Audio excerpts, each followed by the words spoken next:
Sziasztok! Ebben a videóban a porbeles húzalos hegesztésről lesz szó. Régi adósságom, ez már sokan több helyen kérték, hogy beszéljek erről a technológiáról is. Mivel a Weldingertől kaptam egy ilyen gépet, hogy próbáljam ki és mutassam meg nektek is, hogy milyen, ezért ez kifejezetten egy porbeles húzalos gép, ezért adja magát, hogy akkor megcsináljam ezt a videót. Ez jön most.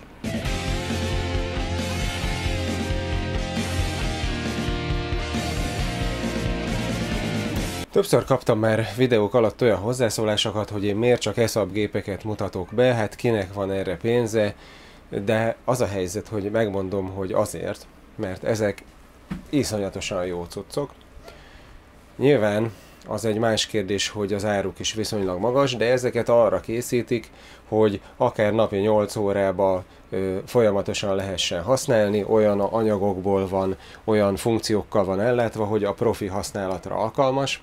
Nyilvánvaló az is, hogy vannak nagyon sokan olyanok, főleg az otthoni barkácsolók, akik egyszerűen nem hegesztenek annyit, és nincs is arra pénzük, hogy igazán profi gépeket vegyenek, és ezt nagyon sok gyártó észrevette, és nagyon sok, még magyar cég is van, több olyan, akik hegesztőgépeket gyártatnak Kínában, jóval olcsóbb áron, nyilván az anyaghasználatban és a funkcionalitásban is egy alacsonyabb szinten, de arra megfelelő szinten, hogy az otthoni barkácsműhelyekben megfelelő legyen. A Weldinger legalábbis ezzel a gépével mindenképpen ugyanerre a szegmensre lő. Ez még hozzá egy olyan gép, ami egy ilyen kis barkács mindenes, mert ugye tulajdonképpen a legalapabb módszer az otthoni hegesztésben az a bevont elektródás, vagyis pálcás hegesztés, ez a gép tudja, de aki egy kicsit ennél tovább akar lépni, és már húzallal szeretne hegeszteni, az annak a következő lépés a porbeles húzal. Hogy miért? Hát azért, mert egyrészt ott már a húzalos hegesztésnek több előnye megvan, tehát tulajdonképpen egy gyorsabban, hatékonyabban és bizonyos szempontból szebben lehet vele dolgozni, de eközben a gép tud viszonylag kicsi lenni, és ráadásul nem kell hozzá az elég drága és viszonylag nehezen beszerezhető védőgázpalack, és mivel nem kell hozzá palack, meg a gép is egy kicsivel kisebb tud lenni, ezért ez egy jóval hordozhatóbb cucc. Tehát én azért a nagy gorillát, meg a hatalmas korgonpalackot nem fogom kivinni az udvarra, nem fogom elmozdítani innen a műhelyből, viszont egy kisebb méretű porbeles húzalós géppel ki tudsz menni, ugye mivel nem kell palackot cipelni, kint a terepen, az udvaron is tudod használni, ez is egy előnye. Nyilván a porbeles húzalnak emellett hátrányai is vannak. A legfőbb hátránya, ami miatt én viszonylag hamar felhagytam a használatával, és viszonylag hamar úgy döntöttem, hogy inkább veszek palackot, és védőgázzal hegesztek itt bent a műhelyben, az az, hogy a porbeles húzal az iszonyatosan füstöl, és ebben a kicsi műhelyben meg lehetett dögleni télen a füsttől, de igazából nyáron se szellőzött ki elég jól. De hogyha vagy van elszívás, vagy normálisan át tudod szellőztetni a műhelyt, vagy pedig kint használod, nem bent a műhelyben, akkor végül is ez egy olyan probléma, amivel együtt lehet élni. Meg hátránya még az, hogy a védőgázas hegesztéssel szemben azért valamennyi salakanyag képződik, annyi nem, mint a bevont elektródánál, de valamennyi salak, amit el kell távolítani, leütni, vagy pedig drótkefével vagy drótkoronggal el kell távolítani, és emellett azért a porbeles húzalos módszernek általában nagyobb a fröcskölése, mint a védőgázzal. Nyilván ez a géptől meg az elektródától is függ, meglátjuk majd, hogy ez mit csinál, de nekem általánosságban korábban az volt a tapasztalatom, hogy azért a porbeles húzalnál jobban oda kell figyelni arra, hogy ilyen apró fémszemcsék, fémcseppek fröcsögnek szét, és azok rá tudnak ragadni az anyagra is. Úgyhogy vagy érdemes hegesztősprét használni, amit ugye hegesztés előtt ráfújva megakadályozod, hogy a cseppecskék oda tapadjanak, vagy pedig hát utólag le kell szedni a cseppeket, úgyhogy na, a porbeles módszernek vannak előnyei és hátrányai is. Nyilván ezt mindenkinek magának kell eldöntenie, hogy az ő számára ez egy megfelelő kompromisszum-e. Az biztos, hogy a bevont elektródához képest lehet egyfajta előrelépés valamivel drágább géppel, valamivel drágább hegesztőanyaggal, de közben már a húzalos hegesztés előnyeivel.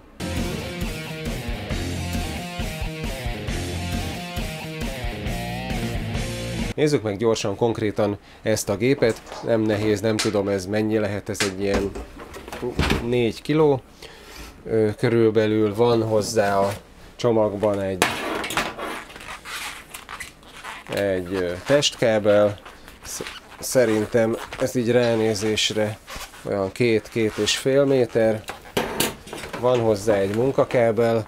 Hát ez elég rövid, de az a helyzet, mert egyébként nekem itt a Gorillánhoz egy 3,5 méteres munkakábel van, és itt a műhelyben ez igazából így éppen elég szokott lenni, így hogy a gépet nem lehet elmozdítani, de mivel ugye ez egy sokkal kisebb, sokkal könnyebb palack nélkül ide-oda rakható gép, ezért tulajdonképpen a 2 méteres munkakábel elég lehet, meg van hozzá a gyári csomagban ugye egy bevont elektródás elektródafogó, hiszen azt a módszert is tudja a gép. Van hozzá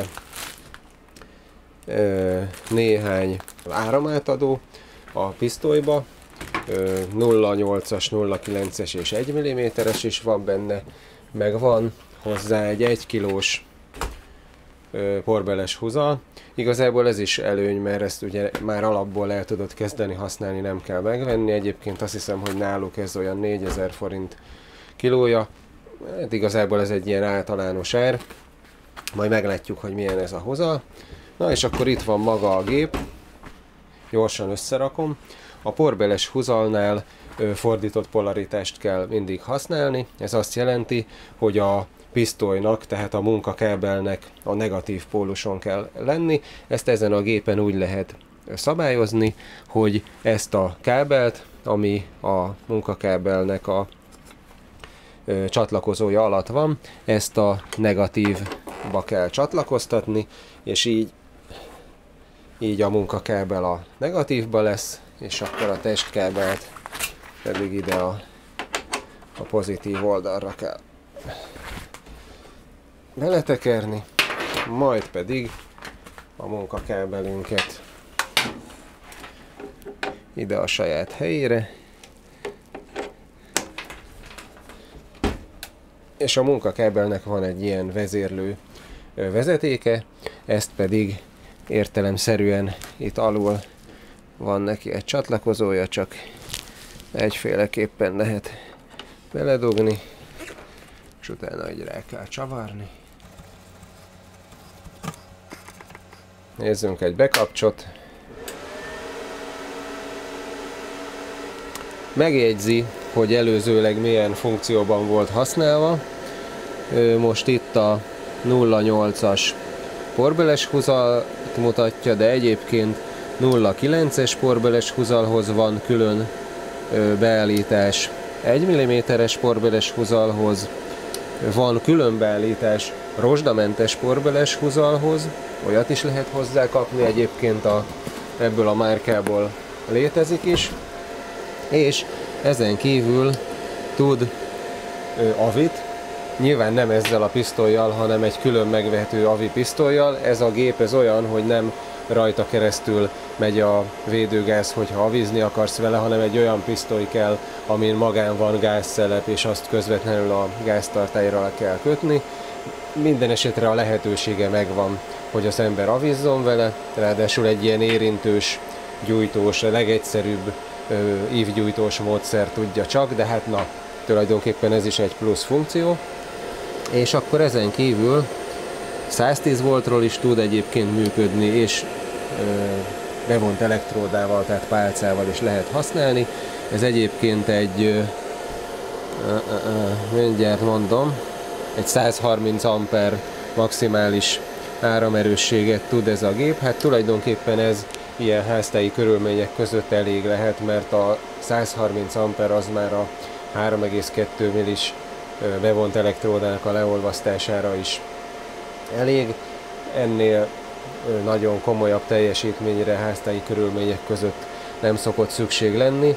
A porbeles húzalhoz meg még ennél alacsonyabb teljesítmény is elég. Ezzel az egyik potméterrel az áramerősséget és a húzal adagolás sebességet egymáshoz hangolva automatikusan szabályozza a gép, tehát te beállítod az áramerősséget, és ahhoz a húzal sebességet automatikusan hozzáállítja, és alapból a feszültséget is hozzáállítja egy szerinte megfelelő értékre, és ezzel a felső potméterrel annyit be tudsz avatkozni a feszültségbe, hogy ha bal oldal irányban -2-t, vagy jobb irányba +2-t lehet rajta változtatni a gép által automatikusan beállítotthoz képest. Tulajdonképpen ez is egy egész jó finom hangolási lehetőség.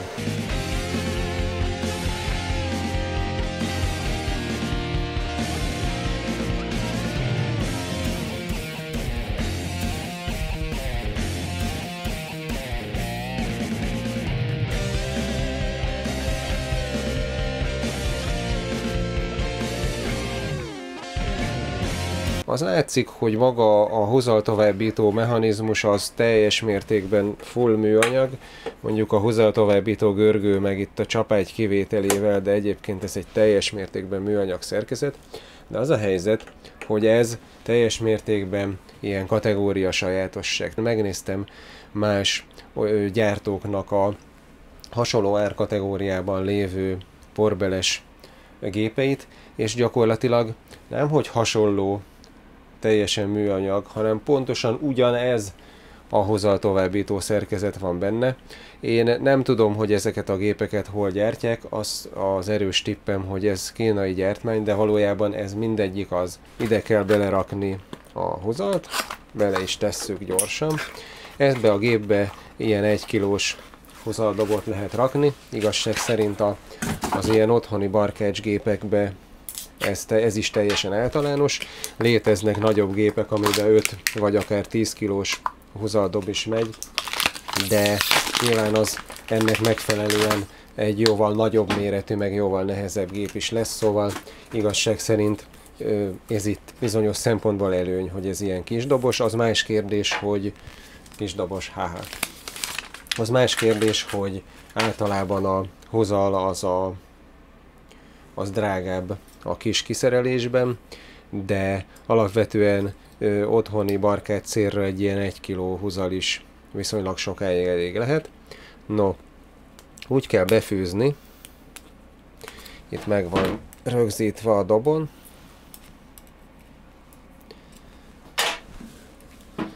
hogy a hozalnak a végéről ezt az elgörbített részt azt le kell vágni, és a hozalt úgy kell befűzni, hogy alul jöjjön, hiszen itt van alul ez a kis tölcsér, ebbe kell beledugni a hozalnak a végét. És akkor ezt itt a hozaltovábbító mechanikát felnyitva, itt van egy kis csővégződés, ahova be kell találni a hozalnak a végével, és utána rácsokni a leszorítót. Ezzel a tekerővel lehet beállítani azt, hogy milyen erősen szorítsa hozzá a recézett görgőhöz a hozalt a gép. Ja, és akkor nyilván ezt itt rá kell tenni. Ezzel itt egy rugó nekifeszíti ezt az alátétet a dobnak, és ezzel megakadályozza, hogy szabadon lepörögjön, és így valamennyire megszorított állapotban tartja. És akkor ilyenkor jön az, hogy be kell kapcsolni a gépet, és hát addig kell nyomni a pisztolynak a gombját, amíg a hozal ki nem ér a pisztolynak a végén.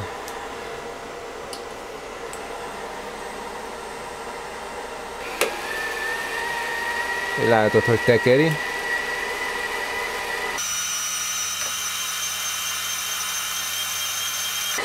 Na, itt van. Ilyenkor ezt érdemes úgy visszavágni, hogy körülbelül ilyen fél centi vagy maximum 1 centi lógjon ki a pisztolyból. Ja, egyébként azt nem tudom, megfigyelted-e, hogy maga a hozaldob az egy ilyen vákuumcsomagolásban van. Ez ugye azért fontos, mert hogy a porbeles hozal micsoda? A porbeles hozal egy olyan hozal, aminek a belsejében található egy olyan védőanyag, ami hasonlít a bevont elektródának a külső résznél lévő bevonathoz. Ez az anyag hivatott azt a funkciót ellátni, hogy a hegesztés közben egyfajta védőgázfelhőt fejlesszen, egyfajta salakréteget alakítson ki az anyag tetején, ami megvédi a túl gyors kihűléstől, és ráadásul olyan ötvöző anyagok is vannak benne, amik a hegesztés során a jelentős hőbevitel miatt egyébként kiégnének az anyagból, ezek visszapótlódnak, és így az anyagnak a tulajdonságai nem romlanak. Viszont ez nem szerencsés, hogyha nedvesség éri, ez a levegő nedvességét is valamilyen szinten magában tudja venni, ezért előnyös, hogyha a gyári csomagolás egy ilyen vákuum csomagolás, ami légmentesen lezárva tartja. Na és akkor nézzünk egy kis hegesztést, ehhez a 2 mm falvastagságú, meg van itt egy 3 mm falvastagságú darab zárt szelvényhez. Az előbb már próbálgattam egy kicsit, olyan 60 ampert találtam ideálisnak, és a feszültséget viszont teljesen -2 volttal levéve így tűnt megfelelőnek.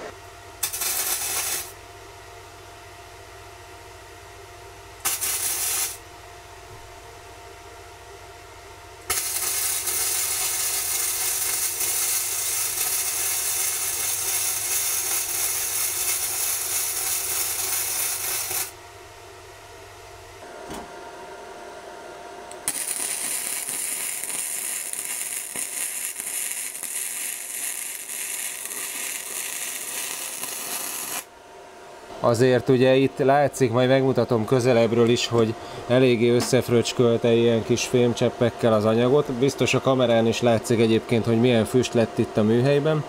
Meg hát azért egy ilyen vékony salak és füstréteg kialakul a varraton, amit el kell távolítani. Nyilván ez is a hátránya a védőgázas módszerhez képest a porbeles huzalnak.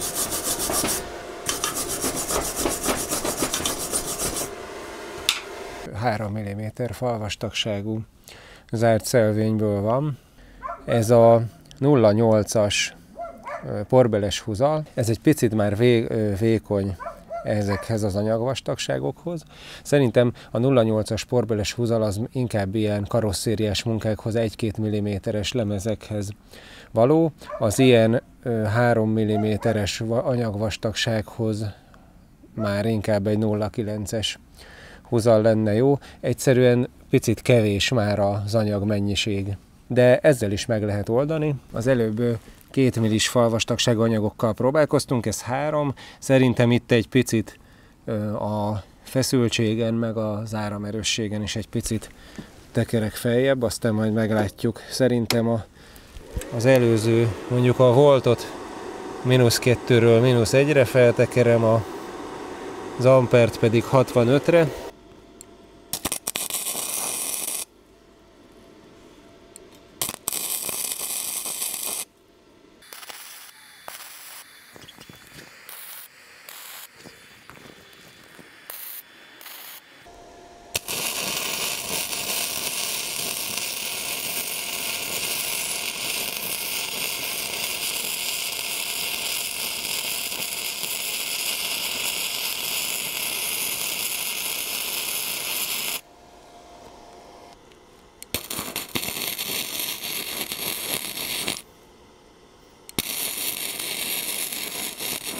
Egy elég nagy rés van a kettő között, ezt úgy érdemes befoltozni, hogy ahogy haladsz hátrafelé, ugye a porbeles huzalos hegesztésnél általában így húzni nem toljuk, hanem inkább húzzuk a pisztolyt, és ahogy húzod a pisztolyt, a két oldal között járatod a huzalnak a végét, így mind a két oldalon megtapad, és a kettő között pedig betölti a lyukat. Nyilván, vagy a rést, nyilván megfelelően lassan kell haladni, hogy ezt be tudja tölteni, és túl nagy áramerősség és feszültség sem előnyös ilyenkor, mert akkor meg hajlamos megolvadni az anyag. Most ilyen szempontból szerencsés, hogy egyrészt 3 mm-es, ez már egy viszonylag vastagabb anyag, vastagság, ez nehezebben lyukad át, meg elég hideg is az anyag, ez szintén hozzásegít ahhoz, hogy kevésbé akarjon átlyugadni.